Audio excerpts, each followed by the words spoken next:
नमस्कार साथियों, स्वागत है आप सभी का अंकित इंस्पायर्स इंडिया पर। मैं हूं अंकित अवस्थी। आप हैं मेरे साथ में एक ऐसी खबर पर चर्चा करने के लिए जिसने हाल ही में सुर्खियां बटोरी हैं। सुर्खियां हैं एनएसए अजित डोवाल जी के कारण, जिनका नाम आपने बहुत बार सुना है, बहुत बार इनको एज ए जेम्स बॉन्ड समझा है, जिनके बारे में माना जाता है कि यह भारत सरकार के काफ़ी करीबी हैं और भारत के प्रधानमंत्री को राष्ट्रीय सुरक्षा के मुद्दों पर सलाह देने का कार्य करते हैं। ऐसी स्थिति में इनके द्वारा दिया गया बयान भी बहुत मायने रखेगा। एक बहुत ही अच्छे ब्यूरोक्रेट और एक सफल सिविल सर्वेंट होते हुए भारत सरकार के इतने अच्छे पद पर आसीन व्यक्ति ने जब एक बयान दिया कि अगर नेताजी जिंदा होते तो देश का बंटवारा कभी नहीं होता, तो आज के सेशन में हम ये समझने का प्रयास करेंगे किस कंटेक्स्ट में यह बात की गई है। नेताजी क्या वाकई में इस तरह की थॉट प्रोसेस के थे कि देश का बंटवारा ना हो, और नेताजी के पास ऐसी कौन सी जादू की छड़ी थी जिसका उपयोग अगर वो कर लेते तो शायद देश का बंटवारा रुक जाता। क्या हिंदू मुस्लिम के दंगे बंद हो जाते?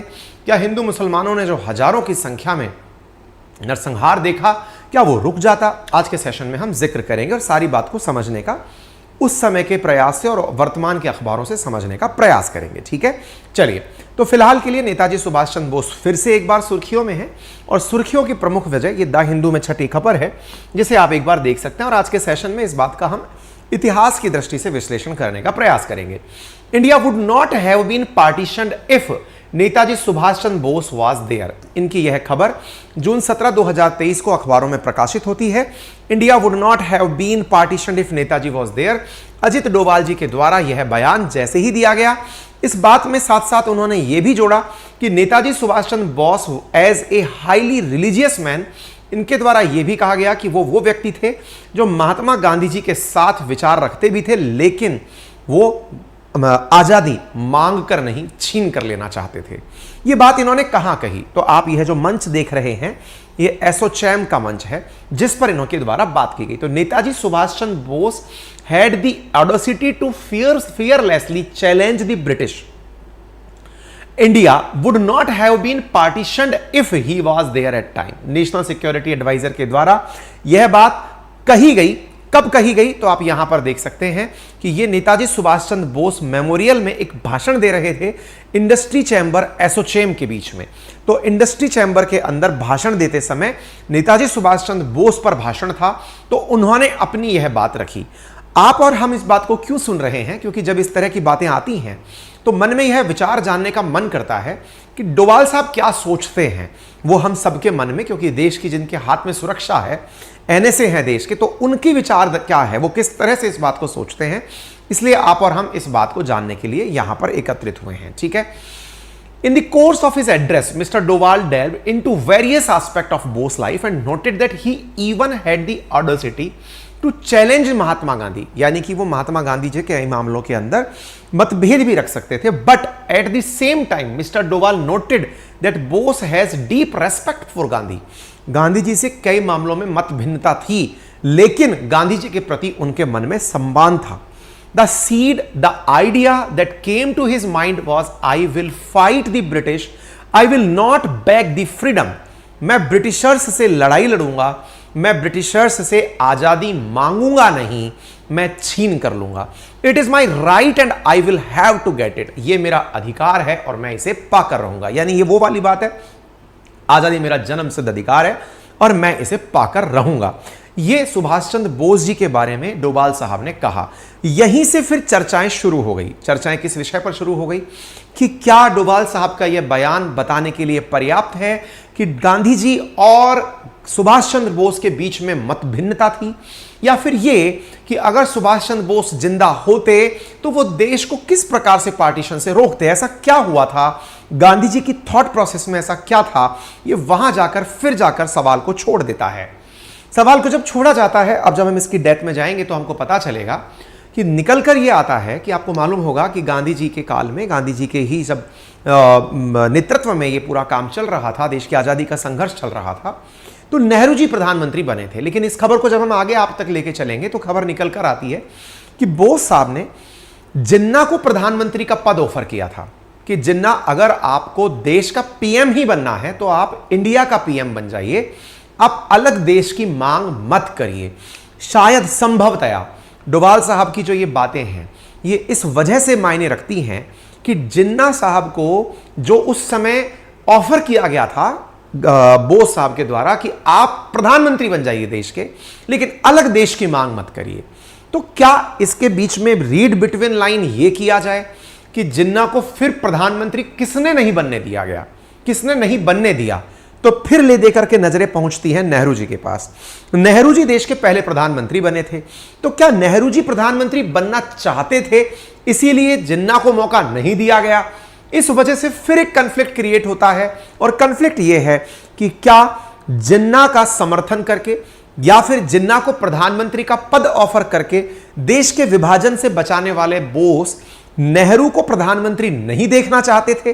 फिर से यह एक सवाल आता है, और जब यह सवाल वर्तमान समय में निकल कर आता है तो फिर एक और प्रश्न बनता है, और वो क्या आता है कि अगर यही सब स्थितियां थी तो एक वर्तमान में प्रश्न बनकर आता है कि क्या प्रधानमंत्री उस समय के जो तत्कालीन प्रधानमंत्री थे उनके कारण विभाजन हुआ था क्या? इस तरह के जब प्रश्न आपस में सरफेस होने लगते हैं तो निश्चित ही इस पर राजनीति होने लगेगी, और राजनीति होने लगेगी तो राजनीति के साथ साथ फिर अपोजिशन यानी कि कांग्रेस अपने विचार भी व्यक्त करेगी। तो आज के सेशन में हम यह भी जानेंगे कि क्या उनका विचार है, आज के सेशन में हम बता रहे हैं। ठीक है सर, पेड कोर्स का वीडियो शो नहीं हो रहा है। गौरव शर्मा, मेरी पढ़ाई रुकी हुई है। गौरव, आज पेड कोर्स का जो स्टूडियो था वहां पर जहां से क्लासेस हो रही थी बीच के समय पर, वहां पर इंटरनेट नहीं, लाइट ही ट्रांसफार्मर के चले जाने से दिक्कत हुई। अभी वहां पर सारे अरेंजमेंट कर दिए गए हैं और वापस वहां पर से क्लासेस चलना शुरू हो गई हैं। अब आप पुनः जाकर वहां पर क्लासेस देख सकते हैं। ठीक है, हाँ जी, क्लियर है। तो ये सारी बातें यहां पर निकल कर, तो अब आप इसे ये देख सकते हैं। I will not beg for freedom. It is my right. I have to get it. And if I beg for it, it will be conditional, it will have something. India would not have been partitioned if Subhash Bose. Jinnah said, I can accept only one leader. That is Subhash Bose. यहां पर यह बात भी quite मेंशनेबल है। He gave that spirit of this thing courage, and see the poems that were written at that time for the Azad Hind Fauj. When he says, "Kadam kadam बढ़ाए जा, खुशी के गीत गाए जा." जिन्ना का भी एक बयान जो यहां पर इन्होंने मेंशन किया वो ये है कि जिन्ना केवल एक ही व्यक्ति को अपना लीडर स्वीकार करते थे, और वो थे सुभाष चंद्र बोस।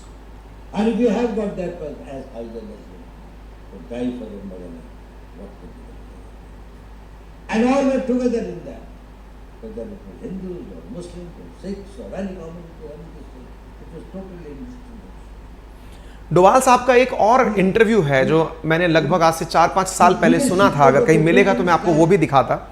उसमें डोवाल साहब ने एक बात और कही थी कि देश की आजादी में जितना महत्व स्वतंत्रता संग्राम का है, अच्छी बात है, लेकिन सुभाष चंद्र बोस के कंट्रीब्यूशन को आप कम नहीं कर सकते। इनका मानना है कि जिस प्रकार से रिन म्यूटिनी हुई थी, यानी कि रॉयल इंडियन नेवी ने म्यूटिनी की थी, या फिर जिस प्रकार से उन्होंने सेना ने बगावत की थी, उससे असल मायने में अंग्रेज डर गए थे, क्योंकि रिन म्यूटिनी के पीछे बहुत बड़ा कारण आजाद हिंद फौज का गठन होना था, और देश में अंग्रेजों को यह डर सताने लगा था कि यदि अब हम और ज्यादा दिनों तक रुके रह गए तो संभव है कि आने वाले समय में आजाद हिंद फौज के कारण हमें छोड़कर जाना हो। तो यहां पर इनके द्वारा जो बातें कही गई हैं उससे अब आपके मन में क्यूरियोसिटी पनपेगी, और वो ये है कि आजाद हिंद फौज असल में कैसी थी, क्या उनके पास वाकई में ये पावर थी कि वो इस चीज को रोक पाते। आइए आज के बारे में बताते हैं, क्योंकि डोभाल साहब की बातों को अगर माने तो इनका कहना है कि उन्हें नेताजी को आजादी से कम कुछ भी मंजूर नहीं था। तो आपके मन में, जो कि आज की युवा पीढ़ी है, उनके मन में एक प्रश्न बनने लगता है कि नेताजी को आफ्टर ऑल हुआ क्या था। साथियों, असल मायने में नेताजी को क्या हुआ था ये आज तक एक मिस्ट्री है। लोग कहते हैं कि उनकी दुर्घटना ताइवान के ताइपे से एक फ्लाइट लेते समय फ्लाइट के क्रैश होने से हुई, लेकिन इस बारे में भी बहुत से लोग, इवन एक रिपोर्ट छपती है फ्रांसीसी खुफिया एजेंसी के द्वारा जिसने ये बात मेंशन की कि नेताजी की जो मौत है वो हवाई जहाज की दुर्घटना से नहीं हुई। बहुत सी ऐसी ऐसी न्यूज़ एजेंसीज हैं, बहुत से ऐसे सिनेमेटोग्राफिक प्रेजेंटेशंस हैं जिनमें यह बात कही गई है कि नेताजी की मौत रहस्यमयी है, नेताजी उस दुर्घटना में नहीं मरे थे, ऐसी बातें क्लेम की जाती हैं। बहुत सारी वेब सीरीज हैं जिसमें इस बात को समझाने का प्रयास किया गया है कि प्राप्त जो तथ्य हैं उनके आधार पर यह लगता तो नहीं है कि नेताजी ताइपे से उड़े विमान के अंदर, दुर्घटनाग्रस्त विमान के अंदर मारे गए थे। खैर, ये तमाम बातें नेताजी की जब जब चर्चाएं होंगी तब तब डिस्कशन का पार्ट बनेंगी और आपको भी हर बार जानने का मन करेगा। तो फिलहाल के लिए यहां पर नेताजी के बारे में कहा गया कि मैं पूर्ण स्वतंत्रता और स्वतंत्रता से कम कुछ नहीं लूंगा। उन्होंने कहा कि बोस ने केवल इस देश को राजनीतिक पराधीनता से मुक्त कराना चाहते थे, बल्कि कहते थे कि लोगों की राजनीतिक, सामाजिक, सांस्कृतिक मानसिकता को बदलने की जरूरत है और उन्हें आकाश में स्वतंत्र पक्षियों की तरह महसूस करना चाहिए। नेताजी के बारे में इस प्रकार के बयान, सुभाष चंद्र बोस के बयान, डोभाल साहब ने अपनी उसमें कहा। डोभाल साहब ने और क्या कहा कि जिन्ना को भी मंजूर थे नेताजी। डोभाल जी ने कहा कि सुभाष चंद्र बोस के रहते भारत का विभाजन नहीं होता। जिन्ना ने कहा था कि मैं केवल एक नेता को स्वीकार करता हूं, दैट इज सुभाष चंद्र बोस।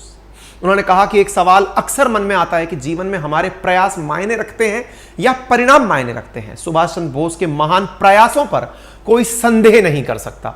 गांधी भी उनके प्रशंसक थे, लेकिन लोग अक्सर आपके दिए नतीजों के जरिए आपको आंकते हैं। तो क्या सुभाष चंद्र बोस का पूरा प्रयास व्यर्थ गया?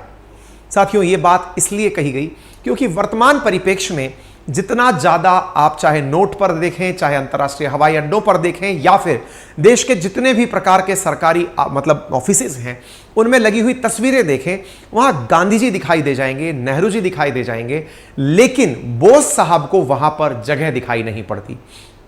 ऐसी स्थिति में जब बोस साहब को जगह नहीं दिखती तो डोभाल साहब का यह बयान कि उनके जो प्रयास थे उसका परिणाम नहीं निकला। परिणाम क्यों नहीं निकला? क्योंकि बोस साहब बचे ही नहीं। 1945 में उनका देहावसान हो गया, ऐसी रिपोर्ट्स हैं। ऐसी स्थिति में क्या उनके प्रयासों की कोई वैल्यू ना हो? इसी बात को इन्होंने आगे करते हुए कहा कि उनकी मृत्यु के बाद भी मुझे नहीं पता कि कब हम उनके द्वारा बनाए गए राष्ट्रवाद के विचारों से डरते हैं। इतिहास नेताजी के प्रति निर्दयी रहा है। मुझे बहुत खुशी है कि प्रधानमंत्री मोदी इसे फिर से जीवित करने के इच्छुक हैं। अब जब यहां पर डोभाल साहब ने प्रधानमंत्री की तारीफ की है, करें भी क्यों ना, क्योंकि ये प्रधानमंत्री के ही राष्ट्रीय सुरक्षा सलाहकार हैं, तो स्वाभाविक है कि इस पंक्ति से अपोजिशन हमलावर होगा। तो ऐसी स्थिति में कांग्रेस ने क्या कहा वो सेशन के अंत में मैं आपके सामने बताऊंगा। फिलहाल के लिए आप इनका पक्ष जान लें। डोभाल ने कहा कि सुभाष चंद्र बोस की विरासत अद्वितीय थी, यानी कि ऐसा पहले किसी के पास नहीं था, और उनका दुस्साहस और तप दो गुण थे जो उन्हें अतुलनीय बनाते थे। यानी कि वो किसी भी डेयरिंग जो थी उनके अंदर वो नेक्स्ट लेवल की थी। एक मतलब बोस के ऊपर सीरीज बनी हुई है, बोस नाम से सीरीज बनी हुई है, आप उन्हें देखेंगे। एक मैं सीरीज देख रहा था, होपफुली वो G5 पर है, पता नहीं किस पे थी, मैंने कभी देखी है, जिसमें एक सीन है राजकुमार राव बोस साहब का एक्टिंग कर रहे हैं, तो वहां पर वो हिटलर से मिलने के लिए गए हुए हैं। तो हिटलर अपने डमी यूज किया करता था। नाजीवाद के दौर में हिटलर अपने आप की मौत को लेकर बड़ा आशंकित रहता था। उस समय जब हिटलर से मिलने के लिए वो पहुंचे तो बोस साहब बैठे हुए हैं चेयर पर, उसमें दृश्य दिखाया गया है और ये काफी जगह चर्चा का विषय भी है कि हिटलर सीढ़ियों से उतर के आता है, सभी लोग हिटलर के आने पर खड़े हो जाते हैं, बोस साहब बैठे रहते हैं। बोस साहब जब खड़े नहीं होते तो हिटलर पलट कर पीछे देखता है और हिटलर चला जाता है। फिर एक बार वापस से घूमकर वापस आता है, फिर भी बोस साहब बैठे रहते हैं। हिटलर अपनी जगह वापस लौट जाता है, फिर एक बार उतर कर नीचे आता है। इस बार हिटलर के आने पे बोस साहब खड़े हो जाते हैं। हिटलर अचंभित होता है और पूछता है कि आप खुद पहले खड़े क्यों नहीं हुए और अब क्यों खड़े हुए? तो कहते हैं कि उन्होंने कहा कि मैंने जब आपको पहले आप आए थे तो वो आप नहीं, आपका नकली रूप था, डमी था, वो आप नहीं थे। तो हिटलर इस बात से अचंभित हुआ और पूछने का प्रयास किया कि आपको कैसे पता चला कि वो डमी था, मैं असली नहीं था? तो बोस साहब का जवाब था कि हिटलर को अपनी इमेज की चिंता नहीं होगी, वो पलटकर पीछे नहीं देखेगा। आपने पलटकर, आपका डमी पलटकर पीछे देखा था, इससे मुझे आशंका हुई कि ये नकली है।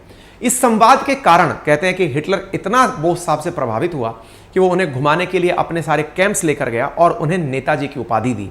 इस बारे में कई जगह अलग अलग बयानबाजी हैं कि नेताजी की उपाधि किसने दी, लेकिन बहुत से लोग बोलते हैं कि नेताजी की उपाधि उन्हें हिटलर ने दी थी। ठीक है, तो इस तरह की, क्योंकि असल मायने में भारत जिस समय स्वतंत्रता संग्राम के दौर में था, सेकेंड वर्ल्ड वॉर 1939 से 45 के बीच चल रहा था। सेकेंड वर्ल्ड वॉर के दौरान भारत का चल रहा स्वतंत्रता संग्राम दो प्रकार के विचारधाराओं से प्रेरित था। एक कि अंग्रेजों की मदद की जानी चाहिए युद्ध में, जबकि आप इंटरेस्टिंग फैक्ट देखें कि हमें खुद आजादी अंग्रेजों से चाहिए, लेकिन तत्कालीन भारतीय राष्ट्रीय कांग्रेस का मत था कि हमें अंग्रेजों की तरफ से मदद करनी चाहिए या अंग्रेजों की मदद करनी चाहिए सेकेंड वर्ल्ड वॉर में। जबकि भारत के अन्य राष्ट्रवादियों का मत था कि जब हमें आजादी अंग्रेजों से ही चाहिए तो फिर हम क्यों इनकी मदद करें, अंग्रेजों की मदद क्यों करें जब हम इनके ही खिलाफ खुद लड़ रहे हैं। तो इस पर भारतीय राष्ट्रीय कांग्रेस या गांधी जी का मत था कि हमें सेकेंड वर्ल्ड वॉर में अंग्रेजों की मदद इसलिए करनी चाहिए क्योंकि यदि हिटलर जीत गया तो नाजीवाद आ जाएगा, फांसीवाद आ जाएगा और जापानी देश तक घुस आएंगे। क्योंकि उस समय इटली, जर्मनी और जापान एक साथ एक फ्रंट बनाकर युद्ध लड़ रहे थे। किन से? ब्रिटेन से, फ्रांस से, यूएसएसआर से एंड यूएसए से।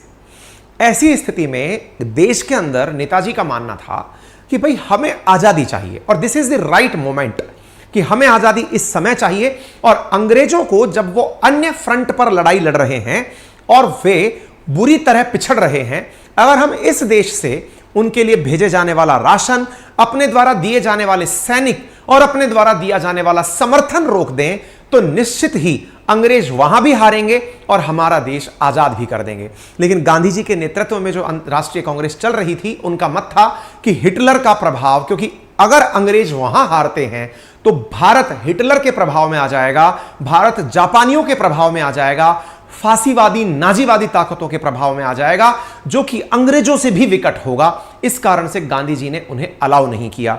हालांकि बोस अपनी फौज बनाने के लिए जापान के पास पहुंचे, ताइवान ताइपे में आजाद हिंद फौज के साथ रहने लगे और एक ऐसी फौज बनाने का प्रयास किया जो कि अंग्रेजों के माध्यम से लड़ने के लिए इन फ्रंट्स पर गई हुई थी, जापान से लड़ रही थी या कहीं और लड़ रही थी। उनके सैनिकों को इकट्ठा करके यह समझाया गया कि तुम अंग्रेजों की तरफ से क्यों लड़ रहे हो, तुम अंग्रेजों की तरफ से नहीं, अंग्रेजों के खिलाफ लड़ो। बोस साहब ने अंग्रेजों की तरफ से शामिल हुए भारतीयों को, जो कि जापान से युद्ध लड़ने या जर्मनी से युद्ध लड़ने गए थे, उन्हें एक करने का प्रयास किया और कहा कि तुम्हें अंग्रेजों के खिलाफ लड़ना है। इस स्थिति में वो जापान के चहेते बन गए, वो इस स्थिति में जर्मनी के भी चहेते बन गए और इसी कारण से बोस साहब जापान से, जर्मनी से मदद लेने के लिए भी आगे बढ़े ताकि आजाद हिंद फौज को वो इंडिया की आजादी के संग्राम में इस्तेमाल कर सकें। उन सैनिकों को जो अंग्रेजों की तरफ से लड़ने गए थे, उन्हें बदल करके अपने साथ अपने देश में लाकर अंग्रेजों के खिलाफ करने का प्रयास किया। बोस साहब का ये जो प्रक्रिया थी, ये गांधी जी को पसंद नहीं थी और यही कारण है कि गांधी जी और बोस साहब के बीच में एक मत भिन्नता थी। कांग्रेस से जो जो बोस साहब का निकलना था, उसके पीछे भी एक बहुत बड़ा कारण बताया जाता है कि बोस साहब इस बात से सहमत ही नहीं थे कि हम इस तरह से अंग्रेजों की मदद करें। अब दूसरी चीज, क्योंकि सेकेंड वर्ल्ड वॉर 1945 में खत्म हो रहा था, 1945 में सेकेंड वर्ल्ड वॉर खत्म हो रहा था, अंग्रेज और फ्रांसीसी जीत रहे थे। जीतने वाली पार्टी में यूएसएसआर और यूएसए भी था। ऐसी स्थिति में जापान पीछे हट रहा था। अब आजाद हिंद फौज का भविष्य क्या हो? ऐसी स्थिति में इस भविष्य को सुरक्षित करने के लिए बोस साहब एक मीडिएटर के साथ यूएसएसआर की यात्रा पर ताइवान की राजधानी ताइपे से फ्लाइट लेकर निकलते हैं और विजित हुआ यूएसएसआर भारत की मदद करेगा, यह विचार करके वो भारत के बाहर भारत की जो आजाद हिंद फौज बन रही थी उसे पहचान दिलाने के लिए यूएसएसआर के लिए फ्लाइट लेते हैं और उस फ्लाइट के लेते ही वो फ्लाइट क्रैश कर जाती है और बोस साहब का चैप्टर खत्म हो जाता है। रिपोर्ट्स आती हैं, सरकार की रिपोर्ट आरटीआई लगाकर के भी जब पूछा जाता है तो यही कहा जाता है कि बोस साहब एक इस प्रकार के इंसिडेंट के अंदर शहीद हो गए। अब बड़ा सवाल यहां बनता है, बड़ा सवाल क्या बनता है कि बोस साहब अगर वहां जा रहे थे तो इससे किसको नुकसान होने वाला था? बड़े सवाल है यहां पे। पहले बोस साहब ने पहले अंग्रेजों के खिलाफ जापानियों से मदद लेने का प्रयास किया। इससे अंग्रेजों को इंडिया में टेंशन होने लगी कि अगर अंग्रेज आ गए, अगर जापानी इंडिया तक घुस गए तो दिक्कत हो जाएगी। नंबर एक, दिक्कत संभवतया अंग्रेजों को उनसे सबसे ज्यादा हो सकती थी। तो हो सकता है अंग्रेजों ने उन्हें मरवा दिया हो और उसकी कानो कान किसी को खबर ना लगने दी हो, क्योंकि अंग्रेज जीत चुके थे। दूसरी खबर निकलती है, दूसरे लोग ये देखते हैं कि उनकी मौत से किसे फायदा हुआ। फिर लोग निकालते हैं कि इनकी मौत से फायदा अगर और किसी को देखा जाए, और वो यूएसएसआर क्यों जा रहे थे, तो इस बात पर फिर एक पॉइंट निकलता है कि उनकी मौत से अमेरिका को फायदा हुआ। क्यों? क्योंकि अमेरिका कैपिटलिज्म का या पूंजीवाद का प्रवर्तक था, और यूएसएसआर ने वर्ल्ड वॉर एंड होते होते यह पता लगा लिया था कि अंग्रेज या फिर यह कहिए कि जो अमेरिकन्स हैं वो रशियंस को पसंद नहीं करते हैं। ऐसी स्थिति में दोनों के बीच में फिर से यह मत भिन्नता थी कि एक तरफ साम्यवाद है, एक तरफ पूंजीवाद है, इन दोनों के बीच कॉन्फ्लिक्ट ऑफ इंटरेस्ट है। तो कहीं बोस साहब यूएसएसआर पहुंचकर साम्यवाद को भारत में ना ले आए, इसलिए संभवतः अमेरिका को इस बात से फायदा होता, क्या पता उन्होंने इन्हें मरवा दिया। तीसरी बात भारत की लोकल राजनीति से निकल कर आती है कि अगर बोस साहब जिंदा होते तो वो देश में उस समय चल रहा संघर्ष, जो हिंदू मुस्लिम दंगे चल रहे थे देश के अंदर, जो मुस्लिम लीग लगातार अपने लिए अलग देश की मांग कर रही थी, संभव है वो उन मामलों में रोक लगा देते। संभव है कि जिन्ना को, जो कि जिन्ना केवल एक ही व्यक्ति को अपना नेता मानते थे और वो थे सुभाष चंद्र बोस, ऐसी स्थिति में संभव है कि कहीं ऐसा तो नहीं कि बोस की एक्सेप्टेंस राष्ट्रीय कांग्रेस को पसंद ना हो, क्योंकि राष्ट्रीय कांग्रेस से निकलकर उन्होंने अपना फॉरवर्ड ब्लॉक बना लिया था। कहीं ऐसा तो नहीं कि बोस की एक्सेप्टेंस से राष्ट्रीय कांग्रेस को अपनी एग्जिस्टेंस पर सवाल खड़े होते हुए दिख रहे हों, कि कहीं ऐसा ना हो कि बोस साहब आजाद हिंद फौज को लेकर इंडिया में चले आए और जो राष्ट्रीय कांग्रेस के द्वारा किए गए प्रयास हैं उन पर पानी फिर जाए। कहीं ऐसा ना हो कि बोस साहब आकर के देश के विभाजन के लिए, देश के विभाजन को रुकवाने के लिए जो मॉडल है जिसमें जिन्ना को पीएम बनाया जाना प्रस्तावित है, वहीं दूसरी ओर गांधी जी नेहरू जी को पीएम बनाना चाहते हैं, तो कहीं उसमें कॉन्फ्लिक्ट ऑफ इंटरेस्ट ना हो जाए। कहीं ऐसा तो नहीं था। इतने सारे प्रश्न यहां पर खड़े होते हैं बोस साहब की मौत के बाद। इसी कारण से कहा जाता है कि बोस साहब की मौत जो है ना, वो कोई एक इंसिडेंट नहीं है, कोई इंसिडेंट नहीं है, रहस्यमयी मौत है। यानी कि यह कहा जा सकता है कि उनकी मौत कैसे हुई, इसको लेकर अलग अलग कहानियां हैं। कुछ लोगों का तो यह तक मानना रहा कि देश की आजादी के बाद तक बोस साहब देखे गए अलग अलग देशों में, इवन उनका जो फैमिली के लोग हैं उनके भी अलग अलग प्रकार के बयान मार्केट में तैरते रहे हैं। इसी वजह से बोस साहब की जो आइडियोलॉजी है उसको मानने में, क्योंकि राष्ट्रीय कांग्रेस जिसने देश की आजादी को फिर आगे तक परस्यू किया, 15 अगस्त को जब देश आजाद हुआ, तो बोस साहब को वो जगह नहीं मिली राष्ट्रीय देश की आजादी के संघर्ष में जो उनके लिए अपेक्षित थी, जो उन्होंने देश के बाहर रहकर इतने प्रयास देश की आजादी के लिए अपने लेवल पर किए, उन्हें उतनी पहचान नहीं मिली। इसी कारण से बार बार यह प्रश्न बार बार उठता आया है कि बोस साहब के लिए क्या रियल इमेज हो सकती है। अब कांग्रेस का भी क्या बयान है वो भी बताएंगे, लेकिन ये जो स्टोरी है वो मैंने आपको इसलिए बताई कि क्या क्या एंगल निकल के आते हैं। जब एंगल निकल कर आते हैं बोस साहब के बारे में, तो फिर आपके मन में इनके बारे में और जानने की जिज्ञासा होती है। तो इसके लिए मैंने एक लिंक कमेंट बॉक्स में पिन किया है, डिस्क्रिप्शन में भी डाला है, और वो लिंक है नेताजी सुभाष चंद्र बोस की रहस्यमयी कहानी। आपको अगर सुननी है तो जिन्होंने कुको एफएम डाउनलोड कर रखा है उन पर जाकर के एक अच्छी सी ऑडियो बुक है, इसको बढ़िया से सुनिए। इसमें पूरे किस्से कहानियां हैं। जिन्होंने डाउनलोड कर रखा है वो अभी सुन ले, जिन्होंने नहीं कर रखा है वो इसे डाउनलोड करके, कुको एफएम का लिंक हमने कमेंट बॉक्स में दिया है, वहां जाकर सुने। और यही नहीं, लगभग 10,000 से अधिक बहुत ही शानदार सुनने लायक ऑडियो बुक्स उपलब्ध हैं, उन्हें भी सुन सकते हैं। पूरे 1 महीने के लिए आपको 15 lakh active Hindi paid subscribers का साथ मिलता है, जो कि आपके साथ रेगुलर लिसनर बनकर 1.5 लाख घंटे प्रतिदिन के हिसाब से सुन रहे हैं। आप उनके साथ आप भी सुने, अलग अलग जोनर में, मोटिवेशन में, हेल्थ में, या फिर अंतर्राष्ट्रीय इवेंट्स के ऊपर बहुत ही अच्छी अच्छी ऑडियो बुक्स यहाँ उपलब्ध हैं। आप अपने नॉलेज को यहाँ से भी बढ़ा सकते हैं।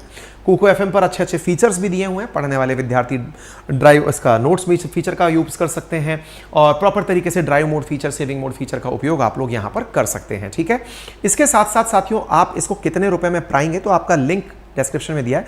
अगर आप हमारा कूपन कोड अंकित 50 यहां यूज करते हैं तो 99 रुपीज का सब्सक्रिप्शन है, जो कि आपको पहले ही महीने में 49 रुपीज का प्राप्त हो जाएगा। ठीक है, तो आप जाइए और वहां से जाकर के इसे एक्सेस कर लीजिए विद 50% ऑफ के साथ। ठीक है, आगे बढ़ते हैं। सुभाष चंद्र बोस के बारे में प्राप्त जानकारी जो विकिपीडिया पर है उसके अकॉर्डिंग इनका जन्म 23 जनवरी 1897 में आज के उड़ीसा के कटक में हुआ था, और आपने जापान के सहयोग से आजाद हिंद फौज का गठन किया था। आज जो भारतीय सेना में या भारतीय पुलिस में जब सैल्यूट के समय जय हिंद बोला जाता है, तो वो भी इनके द्वारा दिया गया वाक्य था। तो राष्ट्रीय नारा जो जय हिंद है वो भी सुभाष चंद्र बोस के द्वारा दिया गया था। सुभाष चंद्र बोस की जो ये मौत की तिथि है, इसी तिथि के कारण सारा की सारा आज का एपिसोड तैयार हुआ है। ये जो दृश्य आप देख रहे हैं जिसमें कि ट्रेन पर लदी हुई लाशें आपको दिखाई दे रही हैं, ये रियल इंसिडेंट्स हैं। जब भारत पाकिस्तान का विभाजन हुआ, हजारों की संख्या में विभाजन की विभीषिका पर बनी हुई आप फिल्में देखें तो आप अंदाजा लगाएंगे कि किस तरह से उस समय का सीन रहा था और किस तरह से लोग मतलब इस एक्सट्रीम परिस्थिति तक पहुंचे थे। ठीक है, India wouldn't have been partitioned if Netaji was alive. तो ये बात, ये जो दृश्य है, ये जब भारतीयों को उद्विग्न करता है तो बड़ा प्रश्न बनता है कि जिन भारतीयों ने स्वतंत्रता संग्राम में मिलकर, हिंदू मुस्लिम ने कंधे से कंधा मिलाकर जो स्वतंत्रता संग्राम में साथ दिया, ऐसा क्या हुआ कि देश विभाजन की तरफ गया? देश का विभाजन अल्टीमेटली हुआ कैसे, क्या कहानी बनी? तो इसके पीछे की पूरी कहानी हल्के से ब्रीफ में मैं बताने का प्रयास करूंगा। कहते हैं कि 1857 में देश का पहला राष्ट्रीय स्वतंत्रता संग्राम शुरू हुआ था। क्रांति जो थी असल में वो देश की आजादी के लिए पहला प्रयास 1857 के अंदर हुआ था। तो जब 1857 के अंदर आजादी की मांग के लिए क्रांति की शुरुआत की गई तो अंग्रेजों के खिलाफ आजादी की जंग लगातार आगे बढ़ती गई, लोग जुटते गए, आजादी की जीत मिल ही थी। बीबीसी की एक रिपोर्ट के अनुसार 1885 में आखिर में जो इंडियन नेशनल कांग्रेस की पहली बैठक मुंबई में हुई थी, उसके अंदर कांग्रेस का जोर आजादी से ज्यादा ब्रिटिश राज में रह रहे भारतीय लोगों की दशा सुधारने पर था। यानी ब्रिटिशर्स के सामने सबसे पहले इंडियन नेशनल कांग्रेस ने आजादी की मांग नहीं रखी थी, रखा क्या था कि पहले भारतीयों की दशा सुधारी जाए। इसके बाद 1905 में जब बंगाल विभाजन हुआ तब आजादी की मांग तेज हो गई, हिंदू और मुसलमान का मुद्दा भी जोर पकड़ने लगा। कारण क्या था कि 1905 में जब करजन का दुर्जन व्यवहार किया गया कि पूर्वी बंगाल पश्चिमी बंगाल बना दिया गया, धर्म के आधार पर हिंदू मुस्लिमों को अलग कर दिया गया, वही पूर्वी बंगाल जो आज बांग्लादेश है, उस बंगाल के विभाजन की स्थिति में 1906 में मुस्लिमों के हितों की रक्षा के लिए आगा खां के नेतृत्व में एक प्रतिनिधि मंडल ब्रिटिशर्स से मिलता है और मुस्लिम लीग की स्थापना कर लेता है। मुस्लिम लीग की स्थापना में भी आपको ये जो लोग दिखाई दे रहे हैं, इनमें से आपको जिन्ना दिखाई पड़ते हैं। British all India Muslim league की स्थापना होती है जो कि मुसलमानों के हितों की रक्षा के लिए होती है। शुरुआती समय पर मुस्लिम लीग को कोई समर्थन नहीं था क्योंकि देश में धर्म के आधार पर कोई भी मत भिन्नता नहीं थी। लेकिन धीरे धीरे जैसे जैसे राजनीति आगे चलती गई, खिलाफत आंदोलन के अंदर भारतीयों के द्वारा समर्थन दिया गया, अंग्रेजों के साथ में जो व्यवहार प्रथम विश्व युद्ध में अंग्रेजों द्वारा जो मुस्लिम्स के साथ व्यवहार तुर्की में किया जा रहा था ऑटोमन एम्पायर के साथ, उससे देश में जब खिन्नता आती गई, गांधी जी के द्वारा खैलीफेट आंदोलन को समर्थन दिया गया कि मुसलमानों का साथ दीजिए ताकि ये हमारा साथ देंगे, तो उसे एक अपीजमेंट माना गया, तुष्टीकरण की नीति मानी गई और कहा गया कि मुसलमानों को उनके बारे में यह बताने के लिए कि तुम्हारी वजह से हम क्या कर सकते हैं, ये उनको समय समय पर जो एहसास दिलाया गया और उनका उपयोग किया जा रहा है, ऐसी उनको यह अनुभव दिया गया, तो वो आगे चलकर इतिहास में कुछ और रूप में परिलक्षित हुआ। ऐसी स्थिति में कहते हैं कि 1938 में भी महात्मा गांधी और मोहम्मद अली जिन्ना के बीच मुसलमानों को लेकर बात हुई थी। हिंदू मुसलमानों की घटनाओं में जो बीच आपसी मतभेद था, क्योंकि अंग्रेजों की तो नीति ये थी कि इनमें फूट डालो और राज करो, इनको आपस में एक दूसरे से लड़ाओ, और लड़ाने में आज भी आप देखते हैं कि देश के अंदर आज हिंदू मुसलमानों से ज्यादा अब धर्म के आधार पर, जाति के आधार पर लड़ाइयां होने लगी हैं, क्योंकि जिसे सत्ता में रहना है उसे सत्ता में रहने के लिए किसी एक पक्ष को अपने साथ करना होगा। तो अगर हिंदू और मुस्लिम आपस में लड़ते रहेंगे तो अंग्रेजों के लिए अच्छा था, क्योंकि एक पक्ष सत्ता का साथ अपने साथ चाहेगा और इसी बीच में कन्फ्लिक्ट होगा। आज आप राज्यों में देख लीजिए, चाहे राज्यों के अंदर जाति के आधार पर हो रहा विभाजन हो, जातियों में भी कई आरक्षण के आधार पर जो आपस में जातियां लड़ रही हैं, वो सब कहीं ना कहीं एक तरफ सत्ता पक्ष एक तरफ विपक्ष, इस तरह से लड़ करके सत्ता को काबिल रखने की, फूट डालो राज करने की नीति है, जो आज तक वैलिड है और आज तक लोग उसका भरपूर उपयोग कर रहे हैं। आजादी के लिए कई आंदोलन होते रहे, मगर हिंदू मुसलमान का मुद्दा 1940 में जाकर देश के मोहम्मद अली जिन्ना ने अलग मुस्लिम मुल्क की जब मांग रखी तो पहली बार देखने को मिला। इसके बाद देश में अलग देश की मांग को लेकर बहस होना तेज हो गई, धर्म के आधार पर दंगे होने लगे। 1940 के अंदर जिन्ना ने खूब सारा जहर उगला और उसने अपने द्वारा यह बात लिखी कि भाई मैं अलग देश चाहता हूं। उसने एक बड़ी विशाल सभा करी जिसमें उस विशाल रैली को संबोधित किया और हिंदुओं के खिलाफ 23 मार्च 1940 को खूब सारे उसने भाषण दिए, अलग अलग प्रकार से उसने हिंदुओं को टारगेट किया। लेकिन एक तस्वीर आप ये भी देखते हैं जिसमें मोहम्मद अली जिन्ना के साथ बोस साहब को बैठा देखते हैं। इस तस्वीर के कई मायने हैं, और मायने क्या हैं, क्योंकि असल में नेताजी सुभाष चंद्र बोस ने मोहम्मद अली जिन्ना के मंसूबों का पता लगा लिया था। आजादी की भारत बड़ी कीमत चुकाने वाला है, यह बोस साहब को पता चला गया था। ऐसी स्थिति में महात्मा गांधी, सीनियर कांग्रेसी नेता सी राजगोपालाचारी और नेताजी ने सबने मिलकर के जिन्ना को यह ऑफर दिया कि आप देश के विभाजन की मांग को छोड़ दो और आपकी जो मांग होगी वो हम मानने के लिए तैयार होंगे। हालांकि जिन्ना ने किसी की बात नहीं मानी। यह खबर यहां पर आपके सामने द प्रिंट के माध्यम से हमने लिखी है और उसमें क्या है, Subhash Chandra Bose offered Jinnah the first PM post if he withdrew demand for Pakistan. यानी यदि वो विभाजन की मांग नहीं रखता या फिर विभाजन की मांग से पीछे सरक जाता तो उसके लिए प्रधानमंत्री पद ऑफर बोस साहब ने किया था। यह एक पुस्तक है जो कि ये इश्तिकाक अहमद द्वारा लिखी गई है जिन्ना के ऊपर। इस पुस्तक में भी इस बात का जिक्र किया गया है। नेताजी को एक चीज की और कॉन्फिडेंस था, और वो क्या कॉन्फिडेंस था कि आजाद हिंद फौज जो है उसमें बहुत बड़ी मात्रा में मुस्लिम लोग भी शामिल थे। इवन ये कहते हैं कि आजाद हिंद फौज के अंदर जो नेताजी के बाएं हाथ समझे जाने वाले शहनवाज खान थे वो भी नेताजी के कट्टर समर्थक थे और वो मुस्लिमों को अपने पक्ष में करने के हिमायती थे और उन्हें यह विश्वास था कि वो शांति से सारा मामला सुलझा लेंगे, बाय हुक और बाय क्रुक। अगर कोई प्यार से मानता है तो ठीक है, अदरवाइज दंगों को निपटाने के लिए आजाद हिंद फौज हजारों की संख्या में उपलब्ध थी जो इस पूरे मामले को डंडों के दम पर भी शांत कर सकती थी, दंगों को शांत कर सकती थी। आजाद हिंद फौज के अंदर कई ब्रिगेड थी साथियों, जिनमें से कोई थी आजाद ब्रिगेड, कोई थी सुभाष ब्रिगेड, कोई थी गांधी ब्रिगेड, कोई थी रानी झांसी रेजिमेंट। इस प्रकार की ब्रिगेड थी जिसके साथ में यह माना जा रहा था कि यह ब्रिगेड या तो शाहनवाज जैसे जो राइट है, जो लेफ्ट हैंड थे नेताजी के, उनकी मदद से मतलब मुसलमानों को समझाने का काम करती, साथ में जिन्ना को पीएम पद ऑफर करके उसका पार्टीशन की डिमांड को रोक लेती, और तीसरा अगर कोई नहीं मानता तो आजाद हिंद फौज देश की अपनी स्वतंत्र फौज थी जो कि गुंडों को जो इस तरह के दंगे भड़का रहे थे उन्हें ठोक पीट कर सेट कर देती। ऐसी स्थिति में ये सारी बातों पर पानी फिर गया जब सुभाष चंद्र बोस नहीं रहे। जब उनके बारे में यह जानकारी पता चली कि सुभाष बाबू की रहस्यमयी मौत हो गई है, उसके बाद में फिर काफी सारी इस पर रिसर्च हुई। कई जगह यह जानकारी दी गई कि 1945 में नेताजी की 3rd डिग्री बर्न के शिकार होने के कारण मौत हुई। उनके जापानी सेना के पायलट, सह पायलट और लेफ्टिनेंट जनरल सुनामासा सिदेई ने यह दावा किया कि जापान के आधिकारिक आत्मसमर्पण के बाद विमान दुर्घटनाग्रस्त हो गया था। सिदेई असल में उन्हें यूएसएसआर लेकर जा रहा था, लेकिन फ्रांस की खुफिया एजेंसी की एक रिपोर्ट छपती है जिसमें लिखा जाता है कि Netaji didn't die in air crash, says secret French report. फिर से यह सवाल खड़े हो जाते हैं कि नेताजी की मौत आफ्टर ऑल कैसे हुई थी। ऐसी स्थिति में नेताजी डाइड इन 1945 जब सरकार का ऑफिशियल वर्जन निकल कर आता है कि नहीं, नेताजी एयरक्राफ्ट क्रैश में ही मरे थे, आरटीआई के एक रिप्लाई के अंदर जब यह बात निकल कर आती है तो इससे देश की सरकार का पता चलता है कि देश की सरकार क्या सही मानती है। तो सरकार मानती है कि एयरक्राफ्ट के अंदर ही उनकी डेथ हुई थी। खैर, सब अलग अलग कहानियां, अलग अलग एंगल हैं, लेकिन हां, जब कोई नहीं रहता तो इस तरह की चर्चाएं उनके बारे में होना कि उनके प्रयासों को और परिणामों में, देखिए परिणाम उनको उनके अनुरूप नहीं मिले लेकिन उनके प्रयासों को कम नहीं आंका जाना चाहिए, ऐसा डोभाल साहब का मत था। अब इस बात को जब आपने निकाला तो इस बात के ऊपर फिर कांग्रेस की टिप्पणी भी समझ लीजिए। जयराम रमेश जी के द्वारा एक प्रॉपर तरीके का ट्वीट किया गया जिसमें उन्होंने लिखा कि mister Doval who doesn't speak much, जो ज्यादा नहीं बोलते, but now he has joined the tribe of historians। Historians तो वो होते हैं जो इतिहास लिखते हैं, डिस्टोरियंस जो इतिहास को विकृत करते हैं। तो उन्होंने इतिहास को विकृत करने वाले समूह को ज्वाइन कर लिया है, ऐसा कांग्रेस की तरफ से जयराम रमेश जी ने लिखा। और उन्होंने कहा कि पहला प्रश्न मेरा अजित डोभाल से है, पहला कि डिड नेताजी चैलेंज गांधी, क्या उन्होंने गांधी जी को चैलेंज किया? ऑफ कोर्स ही डिड, जी हां, उन्होंने गांधी जी को चैलेंज किया था। दूसरा, वाज नेताजी लेफ्टिस्ट, क्या नेताजी वामपंथी विचारधारा के थे? ऑफ कोर्स ही वाज, हां वो थे। तीसरा, वाज नेताजी सेक्युलर, क्या नेताजी सेक्युलर थे? ऑफ कोर्स स्टॉन्चली एंड स्टॉन्चली सो, हो भी सकता है, नहीं भी हो सकता है अपने हिसाब से। Would partition not have happened if Netaji was alive then, क्या पार्टीशन नहीं हुआ होता यदि नेताजी होते?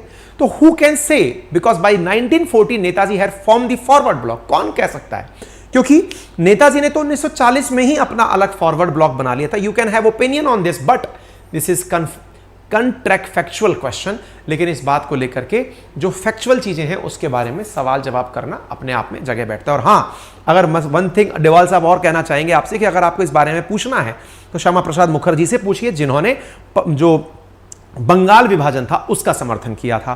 तो ऑब्वियस सी बात है कि कांग्रेस का भी इस पर टिप्पणी देना लाजमी है, क्योंकि एक प्रश्न कांग्रेस पर भी जाकर टिकता है, इसलिए कांग्रेस का भी डिफेंस यहां पर आना ही था।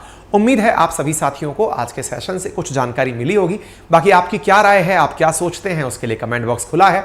अंकित इंस्पायर इंडिया पर अगर आप पहली बार पहुंचे हैं तो वीडियो के नीचे सब्सक्राइब का ऑप्शन दिया हुआ है, जिसे आप क्लिक करें और हमारे रेगुलर इसी प्रकार के अपडेट प्राप्त करते रहें।